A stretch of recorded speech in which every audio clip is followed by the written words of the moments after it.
Isipin mong magising ka isang umaga kasabay ng katahimikan ng kamalayan na ang buhay na matagal mong inipon at inalagaan ay marahil hindi kailanman tunay na iyo, na ang mga pasya mong pinili, mga prinsipyong ipinaglaban, maging ang mga layunin mong pinaghabulan ay hindi nagmula sa pinakapuso ng iyong pagkatao, kundi binuo ng kamay-kamay na di mo namamalayan, ng kultura, ng mga inaasahan, ng mga takot. Huminto ka sandali at itanong sa iyong sarili, gaano kalaki ang iyong sarili ay salamin ng katotohanang nagmumula sa loob, at gaano karami ang isa lamang pagtatanghal na hinubog ng daigdig sa paligid mo. Ilang ulit mo bang naramdaman na para kang gumaganap ng papel sa kwento ng iba, na inuusal mo ang mga dialogong isinulat ng pamilya, ng lipunan, o ng mga malalambot na alinlangan na kumakaba sa iyong isipan? Ngayong araw, sisimulan natin ang isang paglalakbay sa isa sa pinakamakapangyarihang katuruan ni Carl Jung, ang ideya na ang buhay ay hindi tunay na nagsisimula hanggat hindi mo natatagpuan kung sino ka talaga. Ngunit ano ang ibig sabihin noon? Ang matuklasan ba ang sarili basta pagkakaroon lang ng kamalayan? O mayroon bang mas malalim at sagradong proseso na tahimik na umaagos sa ilalim ng ibabaw? Manatili ka sa aking piling, sapagkat ang matutuklasan mo ay maaaring tuluyang baguhin ang iyong pagtingin sa pagkakakilanlan, at kung paano mo gigisingin ang bahagi ng sarili mo na matagal nang naghihintay na makita. Si Carl Gustav Jung ay hindi basta isang psikologo. Siya ay isang tagapanguna sa landas ng kaluluwa. Nilampasan niya ang mga hangganan ng asal at sintomas, lumusong sa tahimik at malalim na kailaliman kung saan naghihintay ang tunay na sarili sa katahimikan. Di tulad ng maraming palaisip sa kanyang panahon, hindi naniwala si Jung na ang pagpapagaling ay basta pagsasaayos lamang. Naniniwala siya na ang tunay na kaginhawaan ay sumisilang mula sa sagradong proseso na tinawag niyang individuasyon, isang natatanging paghahayag ng sarili na nakatago sa ingay ng mundo. Ngunit ito ang mapait na katotohanan: karamihan sa tao kailanman ay hindi isimulan ang paglalakbay na iyon. Isinasabuhay nila ang mga papel na ibinigay sa kanila na di man lang kinukwestiyon kung kinakatawan ng mga papel na iyon ang tunay nilang pagkatao. Hinahabol nila ang pagkilala, tinutumbasan ang sariling halaga sa tagumpay at posisyon, at pilit tinatahimik ang munting tinig sa loob na paulit-ulit na nagsasabing may kulang. Itinuro ni Jung na ang tunay na buhay ay di pa nagsisimula hanggat tuluyan nating tinatakbuhan ang sarili. Ngunit bago natin pag-usapan ang paggising, dapat muna nating unawain kung ano ang dahilan ng ating pagkabulag, kung bakit napakarami sa atin ay nananatiling natutulog. Mula sa unang sandali ng ating pagkapanganak, tayo ay hinubog ng mga puwersang di natin nakikita. Ipinagkaloob sa atin ang pangalan, pagkakakilanlan, at mga papel na hindi natin kusang pinili. Itinuro sa atin kung ano ang nararapat at hindi nararapat, kung alin ang karapat-dapat papurihan, at kung alin ang nararapat pagalitan. At lahat ng ito'y nangyari ng banayad sa halip na malutong, kaya bihirang-bihira natin ito tanungin o questionin. Tayo ay unti-unting nagpakumbaba, nakaayon, at kalaunan itinago natin ang mga bahagi ng ating sarili na hindi sakto sa inaasahan. Balikan mo ang iyong kabataan. May panahoy naging malaya kang magpahayag, ngunit pinalagay ka sa katahimikan, tinawag kang masyadong maramdamin, masyadong matindi. Oras na pinayuhan kang mas maging makatotohanan, magpakalma o sinabihang hindi nararapat ipahayag ang ilang mga pangarap o damdamin. Natuto ka tuloy, natutong lihimin ang mga bahaging iyon, itinago mo, itinikom upang walang makakita. At kapalit nun, ikaw ay nagsimulang lumikha ng isang maskara. Ito ang tinawag ni Carl Jung na persona, ang mukhang ipinakikita natin sa mundo, isang bersyon ng sarili na ating binuo upang matanggap ng lipunan. Ngunit sa kabilang panig ng ekwasyon, may isa pang anyo, ang tinawag ni Jung na anino, the shadow. Kung persona ang ipinapakita natin, ang anino ay ang mga bagay na tinatago natin sa mundo. Doon sumisilong ang lahat ng ating tinanggihan, inuyom at nilimot, takot, bawal na pita, kahihiyan, at kakaiba, pati ang mga lihim nating lakas. Walang paglaho sa anino dahil lamang sa ayaw nating harapin ito. Hindi ito mawawala kung magbulag-bulagan tayo. Sa halip, patuloy ito sa pagpaparamdam sa ilalim ng kaalaman. May impluwensya sa ating isip, kilos, at emosyong di natin namamalayan. Maaring iniisip mong ikaw ang may buong pagmando sa iyong buhay, ngunit kung hindi mo hinaharap ang iyong anino, sa katunayan, ikaw ay tumutugon lamang mula rito. Ang bahagi ng isipan na ito ay lumilitaw sa anyo ng proyeksyon, paghusga, o biglaang silakbo ng damdamin na tila sumosobra sa pagkakataon. Hanggang hindi mo nagagawing tanawin at titigan ng tuwiran ang iyong anino, ikaw ay mananatiling basag, inilayo sa tunay mong pagkatao. Ngunit bago natin pag-usapan ang tunay na kahulugan ng pagtuklas sa sariling pagkatao, kinakailangan munang maintindihan kung ano ang humahadlang sa marami upang marating ito. Mula pagkasilang, ang mundo ang unang humubog sa ating pagkatao. Nabibigyan tayo ng pangalan, katauhan at mga papel na di natin sariling pinili. Itinuturo sa atin kung alin ang marapat at hindi, ang papurihan, ang parusahan. Isang banayad at tuloy-tuloy na proseso na pambihirang tanungin o idebate. Sanay tayong mag-akma, magpaayon, at sa paglipas ng panahon, natututo tayong itikom ang mga bahagi ng sarili na hindi sakto sa inaasahan ng iba. Lingunin mong muli ang kabataan mo. Alam mong may panahong nagpakita ka ng buong katapatan, pero binungad ka ng pagtanggi. Pinagsabihan kang mas maging makatotohanan, iwasan ang labis na damdamin o sinabihang may ilang damdamin at mitiin na hindi nararapat maramdaman. Dahan-dahang natutunan mong itago ang mga bahaging iyon, isinuksok sa kailaliman ng iyong pagkatao, malayo sa paningin ng iba. At sa ganon, nagsimula kang magtayo ng maskara, ang tinawag ni Carl Jung na persona. Ang persona ay ang mukha nating ipinapamalas sa kapwa. Ito ang sagisag ng ating pag-andar sa lipunan, sa pagtatayo ng relasyon at ang tiket ng pagkapabilang.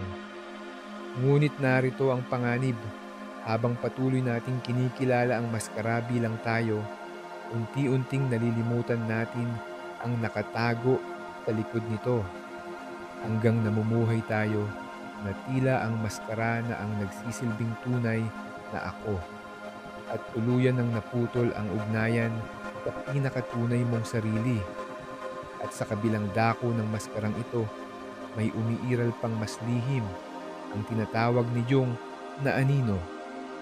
kung ang persona ang ating ipinapakita sa iba, ang anino ay siyang marubdob nating itinatago, hindi lamang sa iba, kundi maging sa sarili. Taglay ng anino ang lahat ng ating itinakwil at pinihit: takot, hiya, mga lihim na hangarin, at maging ang mga likas na lakas na napipi natin. At isang mapait na katotohanan: hindi naglalaho ang anino kahit balewalain. Hindi ito natatapos habang nagbubulag-bulagan ka lamang. Sa halip, nabubuhay ito sa ilalim ng ating kamalayan. Kinukumpas ang ating isip, kilos, at reaksyong damdamin na di natin nararamdaman. Maaring iniisip mo na ikaw ang may kontrol, ngunit kung hindi mo pa nilalapitan ang aninong iyon, ang totoo ay ikaw ay hinuhubog lamang nito. Ang bahaging ito ng iyong di malirip na kalooban ay lalabas sa anyo ng projeksyon, paghusga, at biglaang bugso ng damdamin na hindi naman tugma sa pangyayari. Hanggat hindi mo makuhang tanawin at harapin ng tuwiran ng aninong ito, mananatili kang basag, putol sa pagkakaugnay ng iyong kabuuang pagkatao. Naranasan mo na bang dumaing ng galit o pag-ayaw sa isang tao, ngunit hindi mo maipaliwanag kung bakit, o lubha kang nainis sa isang ugali ng iba? Isang reaksyon na lumampas pa sa bigat ng sitwasyon? Ayon kay Carl Jung, mga sandaling gaya nito ang nagbitbit ng lihim na katotohanan. Ang kinaiinisan mo sa iba ay madalas nagsisilbing salamin, sumisiwalat ng isang bahagi ng sarili mong nililihim. Ito ang tinatawag na proyeksyon. Kung kailan ang mga inilihim o tinakwil nating bahagi ay bumabaling sa mundo ng labas, hindi natin ito nakikita sa sarili, kaya hinahanap natin sa iba. Ang pagkainis, paghusga, ang taong hindi mo kayang tiisin, hindi laging sila ang totoong paksa. Madalas, ito ang sarili mong anino na nakikiusap tumambad sa iyo. Ngunit di ito lubos na nauunawaan ng karamihan. Sa likod ng anino, hindi lamang sakit at takot ang sumisilong, kundi pati potensyal. Ang bahagi mong matagal ng pinabayaan, lakas na sinunupil, katotohanang inilibing. Hindi ang anino ang iyong kaaway. Siya ang nawawalang bahagi ng iyong kabuuan. At kapag tumigil ka ng tumakas dito at sinimulan mo itong kilalanin at yakapin, magigising ang isang mas malalim na lakas sa loob mo. Hindi lakas upang lupigin ang iba, kundi lakas upang hawakan ang iyong buhay. Ang lakas na umuusbong mula sa kahusayan ng pagkakakilala sa sarili at kalayaang maging ganap na ikaw, walang takot, walang pagkakasala, at walang humihingi ng pahintulot.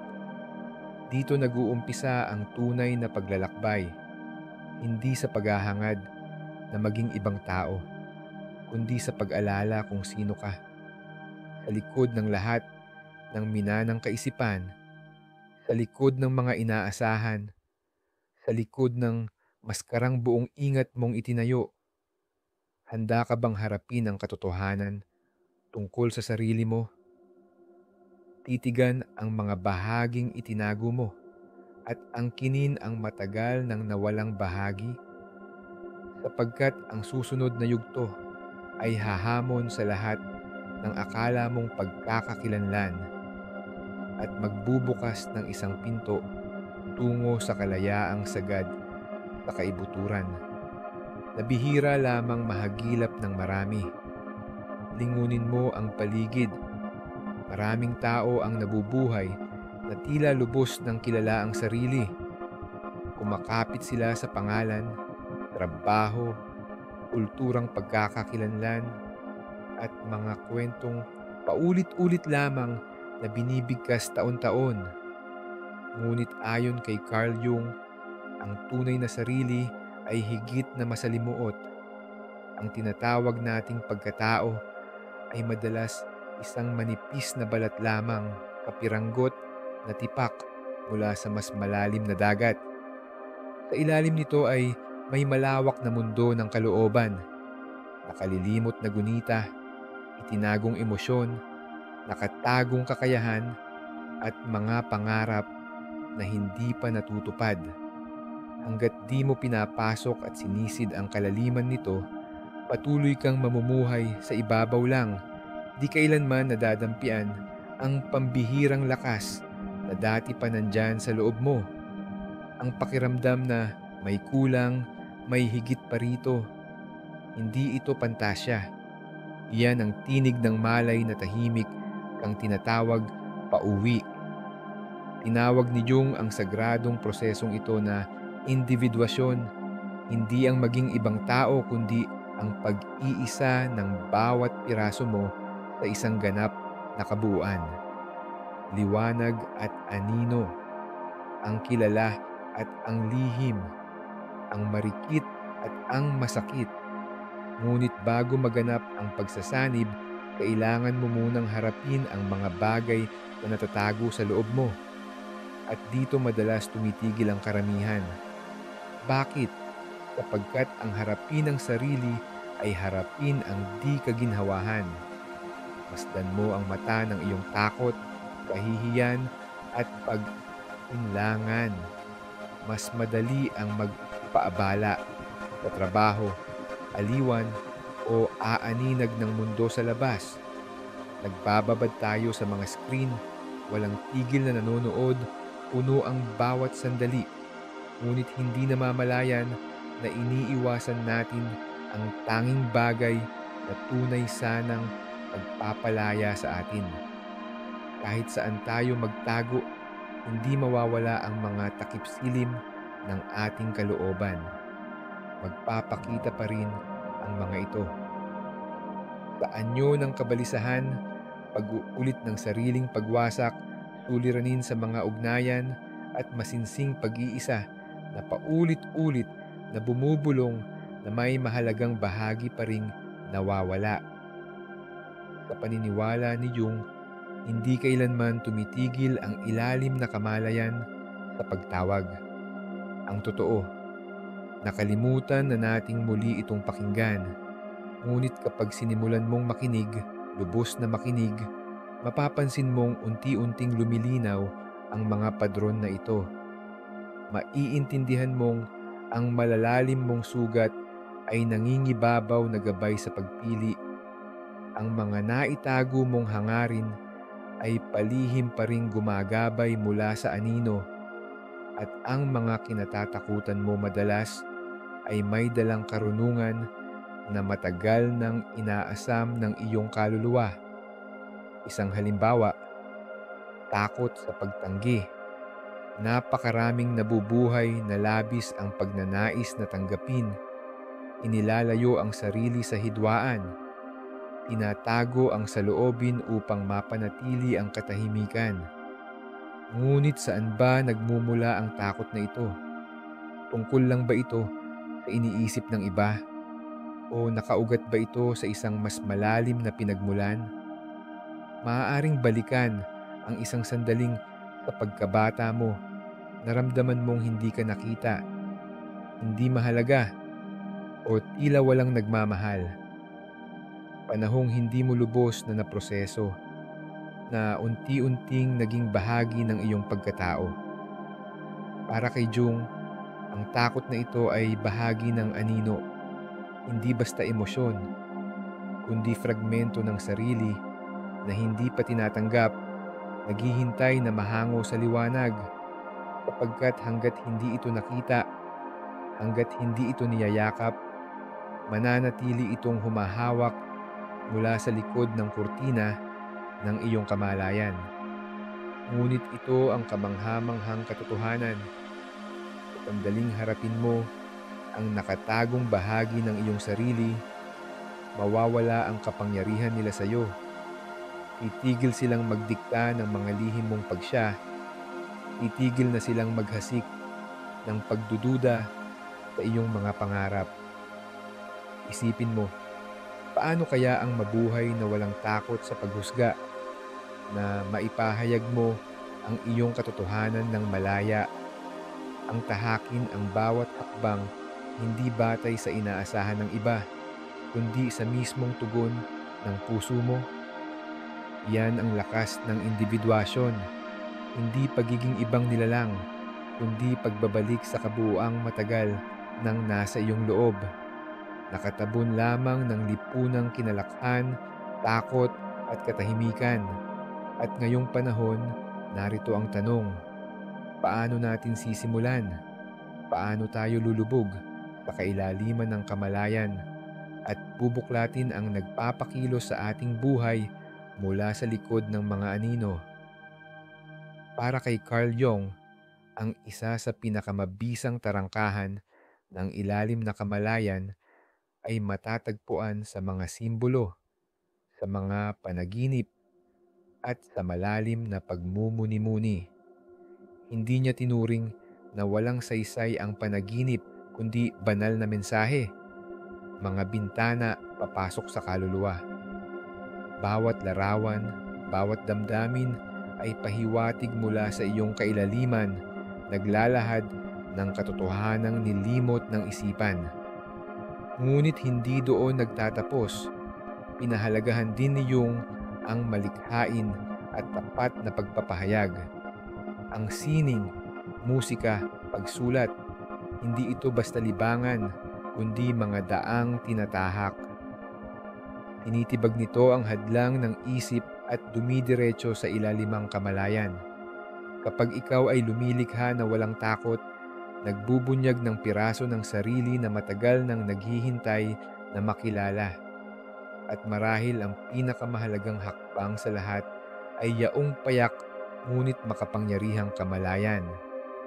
Sa sandaling huminto ka at tanungin ang iyong isipan, mga reaksyon at mga paniniwala, doon nagsisimula ang tunay na transformasyon. Sapagkat sa pagtigil ng takbo at pagsisimulang makinig, unti-unting babawiin mo ang sarili na noon pa ay nakalaan ng maging totoo. Sapagkat ito ang totoo na bihirang matanto ng marami. Marami ang nabubuhay nang hindi kailanman lubos na nakilala ang sarili. Sinundan nila ang landas na hindi naman akma sa kanila, hinabol ang mga pangarap na tinig ng iba, magulang, guro o mismong lipunan. Ikinahon nila ang tunay na sarili upang magkasya sa isang anyo na hindi kailanman para sa kanila. At habang ginagawa ito, isang lihim na sugat ang patuloy na bumabalong. Ngunit wala kang obligasyon na maging tulad nila. Nasa iyong mga palad ang kapangyarihang bitawan ang lahat ng peking maskara, mga maling akala, takot, at mga lumang kwentong hindi mo minsa't naging iyo. Maaari mong piliin ngayon din ang lumakad tungo sa kabuuan ng sarili mo. Walang takot, walang paghingi ng tawad, walang panghuhusga. At sa susunod na yugto ng ating paglalakbay, tutuklasin natin ng mas malalim. Lulusong tayo sa sinaunang lakas na nananahan sa iyong kaibuturan, mga natatagong arketipo na humuhubog sa iyong tadhana at sumisilo ng susi tungo sa pinakamataas mong potensyal. Ang susunod mong matutuklasan ay maaaring tuluyang baguhin ang pananaw mo sa sarili. Kung ang pagtuklas sa sarili ay singdali lang ng pagdedesisyon, marahil lahat tayo ay nabubuhay sa ganap na pagkakaayon ng kaluluwa. Ngunit tulad ng ating nakita, ang landas na ito ay masalimuot. Hindi ito basta pagpili kung sino ang nanaisin mong maging, kundi paghuhukay sa mga nakatagong lakas na unti-unting bumuo sa iyo. Ito ay hinggil sa lakas ng loob na sumilip sa sariling kalaliman patotohanan ang mga bahagi ng sarili na matagal nang binaliwala at buuing muli ang sarili bilang isang buo, hindi pilit na pinagtagpi-tagpi. Kaya ito ang tanong, bakit may silakbukang damdamin sa ilang hangarin, takot o ugali? Bakit parang inuulit mo ang parehong pagkakamali kahit nais mo nang magbago? Ang sagot ni Carl Jung ay isang revolusyon sa pag-iisip. Naniniwala siyang sa loob ng bawat tao ay may nakatanim na sinaunang mga padron, mga archetype, mga psikolohikal na batayang ukit na isinapuso ng ating kamalayan. Tinawag niyang arketipo ang mga ito at nagahari sila sa ating buhay kahit hindi natin namamalayan. Humuhubog sa ating pagkatao, nakikiapekto sa ating mga ugnayan at gumagabay sa ating mga tugon at damdamin sa paraang bihirang unawain ng tao. Isipin mo ang mga kwento na ipinasapasa sa bawat lahi, ang paglalakbay ng bayani, ang matandang pantas, ang tusong mapaglaro, ang batang inabandona, ang busilak na paslit na sumisibol ng pag-asa. Hindi lamang patak ng imahinasyon ang lahat ng ito. Ito ay mga sagisag ng mga puwersang namumuhay sa bawat isa. Sila ay anyo ng mga universal na enerhiya na umuurong-sulong sa kaluluwa ng tao. Halimbawa, ang arketipo ng bayani, ito ang bahagi mong naghahanap ng saysay at paglago, ang bumabangon sa gitna ng pagsubok, ang nananabik sa pagbabagong magdadala sa iyo sa higit na pagkatao. Ngunit tunay na bayani, kailanmay hindi naglalakbay mag-isa. Lagi siyang sinusundan ng anino. Ang anino ay ang paninindak sa sarili, takot, pag-aalinlangan, mga bahaging humaharang kapag malapit ng tumuloy ang iyong mga hakbang. At dito nangyayari ang totoong labanan, hindi sa pagsupil o pagwawaksi ng anino, kundi sa unawain ito. Hindi ka lalago sa pagpigil sa madilim mong emosyon, lalago ka sa pakikinig dito. Sa pagtatanong, ano kaya ang nais nitong ituro sa akin? Isipin mong nahihirapan kang lumantad, nag-aatubili kang magsalita, kinakatakutan mong maipahayag ang sarili, ayaw mong umangkin ng espasyo. Ngayon, itanong mo, saan ba ito nag-ugat? May sandali ba sa kabataan na pinili mong magpahayag, ngunit nauwi sa kahihiyan, pagtanggi o parusa? Para kay Jung, ang takot na ito ay hindi basta uminog mula sa kawalan. Ito ay bahagi ng iyong anino, isang hati sa iyong kaluluwa na itinapon sa dilim ng paglimot. Ngunit may lakas na tinatago ang takot, hindi upang sugatan ka, kundi upang maihatid kang pabalik sa pinakabuod ng pagkatao mo. Sa likod ng takot, naroon ang tining mong banaag, ang apoy ng iyong paglikha, ang tapat na hangarin mong makita at marinig bilang ikaw, ng buo at totoo. At tanging sa pagdadala mo rito sa liwanag, tanging sa pagtanggap mo sa nakatagong bahagi mong iyon, doon mo masisimulan ang paghilom, ang pagtubo at ang pagiging ganap. Ngunit ang mga arketipo ay hindi nalilimitahan sa bayani, anino o mga panlalaki at pambabaing anyo sa ating pagkatao. Napakarami pa. Ang pantas, ang rebelde, ang tagapag-alaga, ang mapaglaro, ang tagapaglikha. Bawat isa ay sumasagisag sa tiyak na lakas ng kaluluwa. Ang bawat arketipo ay may tungkulin sa iyong personal na pag-usbong. May mga pagkakataong umatake ang pantas. Inihimok kang humahanap ng karunungan, hindi pansamantalang ginhawa. Sa ibang sandali, gumigising ang rebelde. Hinihikayat kang kwestiyonin ng lumang batas, bumitaw sa bulag na pagsunod, at manirahan sa sarili mong katotohanan. Bawat arketipo ay may bitbit na liwanag at anino rin.